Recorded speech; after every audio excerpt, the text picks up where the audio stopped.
베드로전서 4장 1절부터 11절까지 말씀입니다.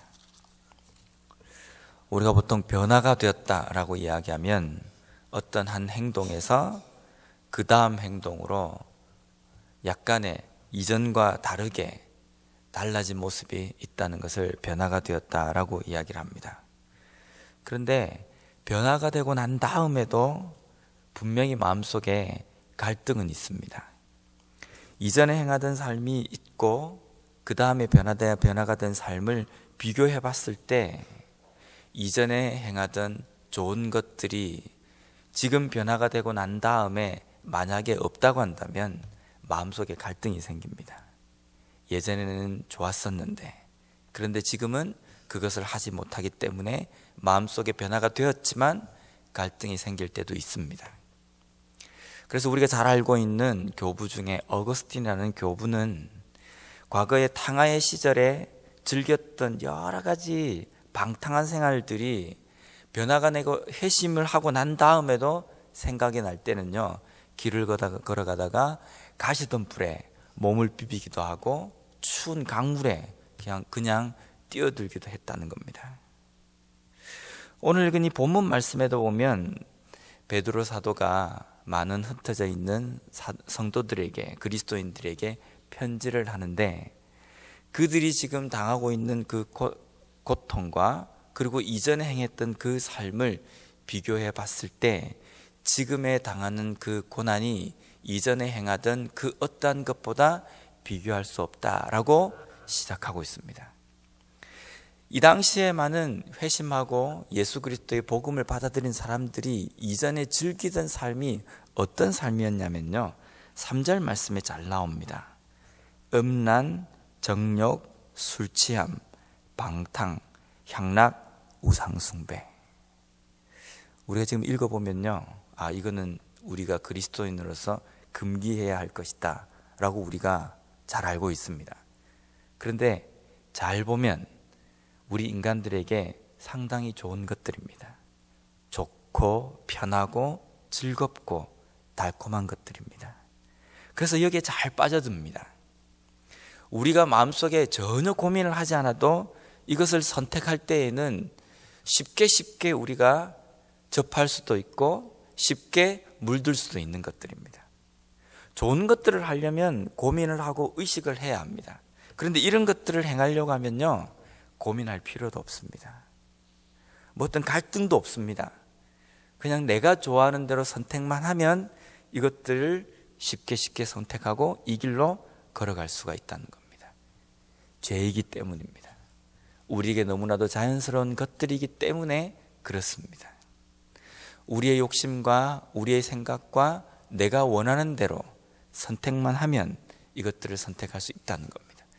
이런 삶을 살다가 예수 그리스도를 믿은 사람들, 그런데 예수 그리스도를 믿었는데 지금 현재 예수 그리스도를 믿고 난 다음에 삶이 어떻게 됐냐면요, 이전에 그렇게 잘 달콤한 삶을 살다가 예수 그리스도를 믿고 난 다음에 삶이 그냥 평범하게 살아간다고 한다면 그나마 괜찮습니다.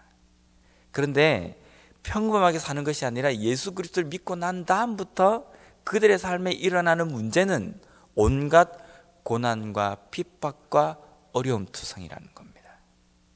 이 두 가지가 비교가 될 수 있겠습니까? 인간적으로 봤을 때에는요, 비교가 되지 않습니다.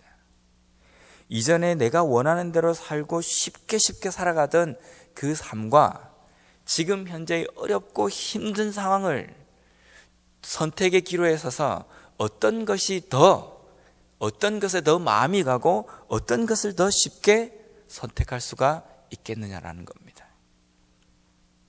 그러니까 복음을 받은 그리스도인이라 할지라도 이전에 행하던 그 삶에서 아직까지 완전하게 바뀌지 않은 상태고 항상 우리는 죄인이기 때문에 연약한 삶 속에서 그 중간에서 갈등을 겪게 된다는 겁니다. 그런데 소아시아에 흩어져 있는 많은 복음을 접한 그리스도인들은 고난을 당하면서도 그것을 감수하면서도 끝까지 견디는 믿음을 보여주고 있다라는 겁니다. 대단한 믿음입니다. 왜 그 사람들이 그러한 삶을 살았냐고 우리가 확언할 수 있는 것은요, 오늘 읽은 이 본문 말씀에 보면 4절 말씀에 그 이유가 나와 있습니다. 이러므로 너희가 그들과 함께 그런 극한 방탕에 다름질하지 아니하는 것을 그들이 이상히 여겨 비방하나. 이전에 이들과 같이 살던, 같이 방탕하게 살던 사람들이 이들이 복음을 접하고 난 다음에 변화된 삶을 살아가는 것을 보면서 이상히 여긴다는 겁니다. 그리고 비방한다는 겁니다. 달라졌기 때문입니다. 왜 비방을 받고 왜 사람들이 이상한 눈초리로 그 사람들을 쳐다봅니까? 이전과 달라졌기 때문입니다. 지금 현재는 그런 삶을 살지 않기 때문입니다. 오늘날 우리는 우리의 삶에서 나는 변화되었다, 변화된 삶을 살고 있다 라는 표현을 씁니다. 정말 변화가 되었습니까? 변화가 되어서 주변에 있는 사람들이, 이전에 나를 보던 사람들이, 이전에 나를 알던 사람들이 나의 변화된 삶을 인정하고 있습니까? 달라졌구나 라고 보고 있습니까? 그렇게 보고 있는 삶을 살아야 된다는 겁니다. 물론 이전보다 더 악하게 안 좋아졌다라는 말을 듣는 것이 아니라요, 이전에 세상적으로 살아가던 삶과 지금 현재는 확연하게 달라진 거룩하고 깨끗한 삶을 살아가고 있다라는 것입니다. 또 한 가지, 비방을 받습니다. 하나님의 뜻대로 살아가는 그 삶에는 비방이 따라온다는 겁니다. 요한복음 15장 19절 말씀에 예수님께서 제자들에게 이런 말씀을 하셨습니다. 너희가 세상에 속하였으면 세상이 자기의 것을 사랑할 것이나 너희는 세상에 속한 자가 아니요 도리어 내가 너희를 세상에서 택하였기 때문에 세상이 너희를 미워하느니라. 내가 세상에 속하지 않았다고 한다면 세상이 나를 미워할 것입니다.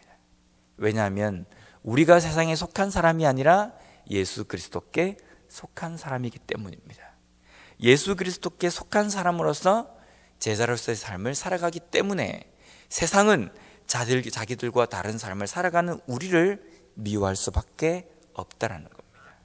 예수님께서 하신 말씀입니다. 세상이 우리를 환영한다고 한다면, 세상이 우리를 즐거워한다고 한다면 우리의 삶에 문제가 있을 수 있습니다. 세상이 우리를 거부하는 것은 당연합니다. 세상 사람들이 우리를 보며 손가락질하는 것은 당연합니다. 물론 그 손가락질이 예수쟁이들이 더한다라는 그런 말로 손가락질 받는 것을 이야기하는 것이 아닙니다.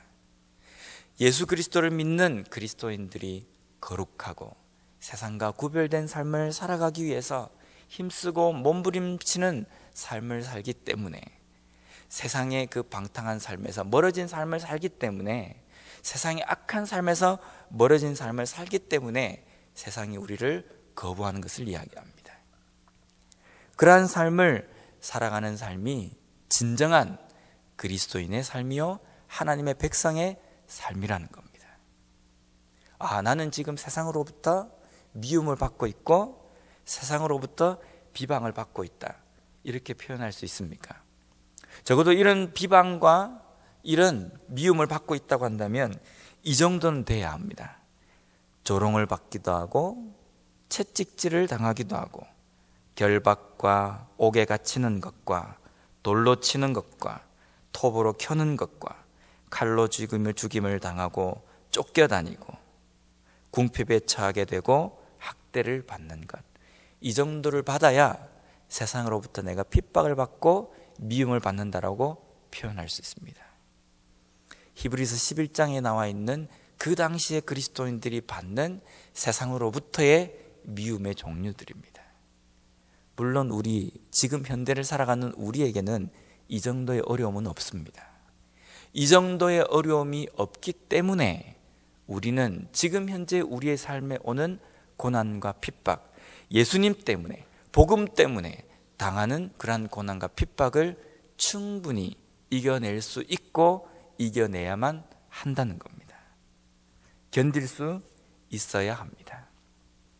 견디는 삶을 살아야지만이 우리는 하나님께 속한 사람, 예수 그리스도의 제자라고 우리가 우리의 삶을 표현할 수 있다는 겁니다. 다음으로 지금까지 말씀은 세상과 그리스도인의 관계에서 일어나는 문제라고 한다면요, 7절부터 11절까지는 그리스도인들 사이에서 일어나는 문제를 이야기를 합니다.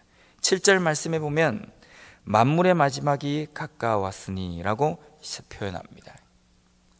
100일 중에 1000일 중에 하루가 감해지면 D-Day로부터 점점 가까워졌다고 이야기할 수 있습니다.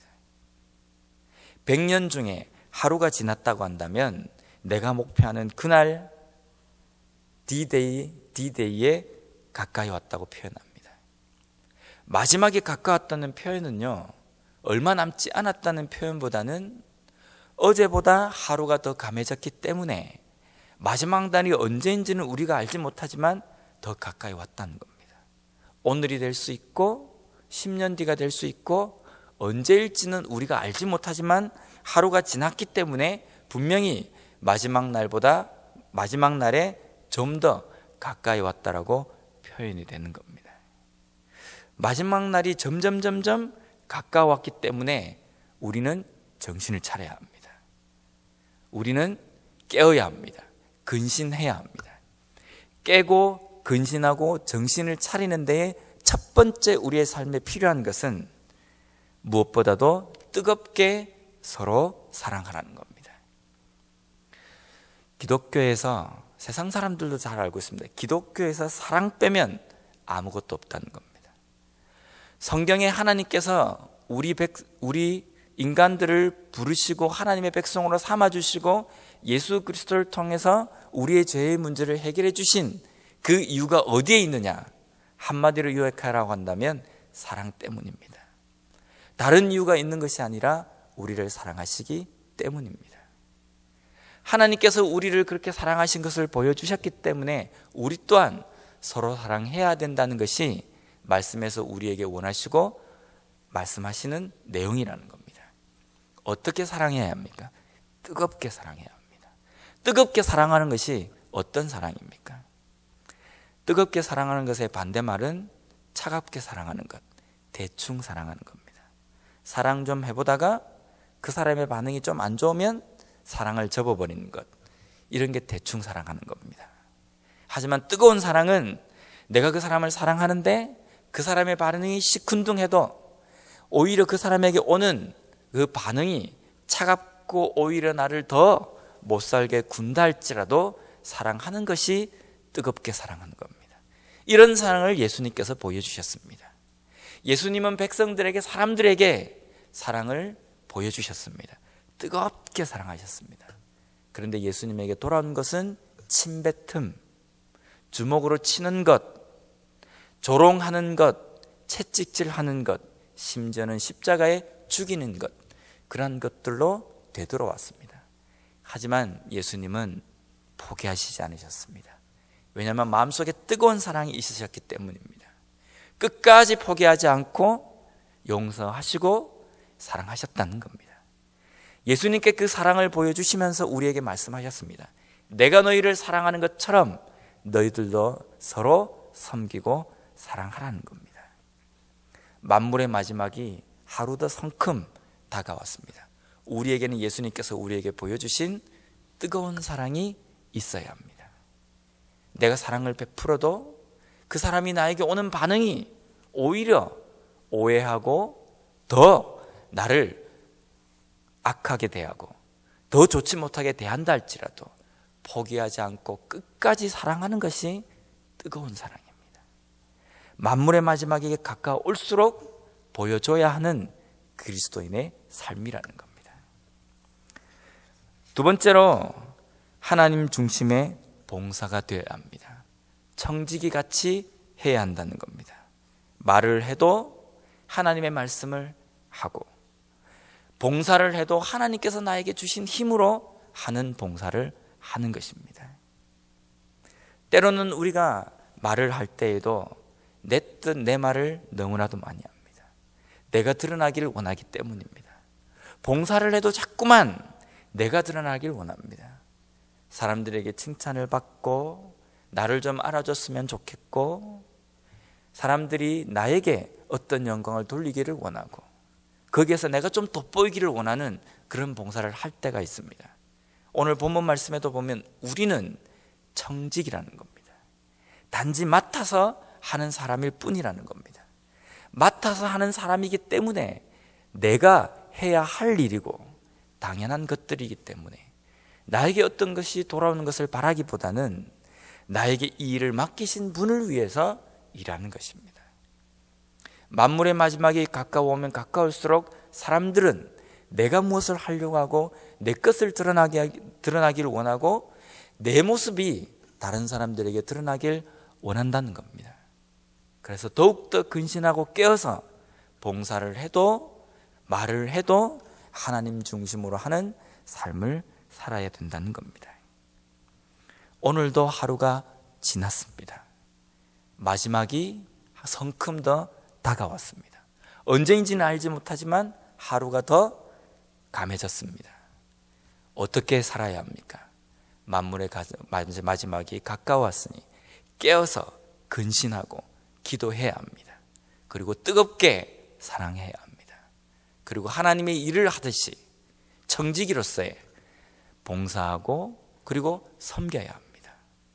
또한 우리에게 주어진 여러 가지 고난과 힘든 상황 가운데에서도 하나님께서 나에게 보여주신 그 모습을 보며 예수님께서 우리에게 보여주신 그 모습을 보며 그 고난을 견뎌내고 이겨나갈 때에 마지막까지 승리하는 참된 그리스도인이 될 수 있을 것입니다.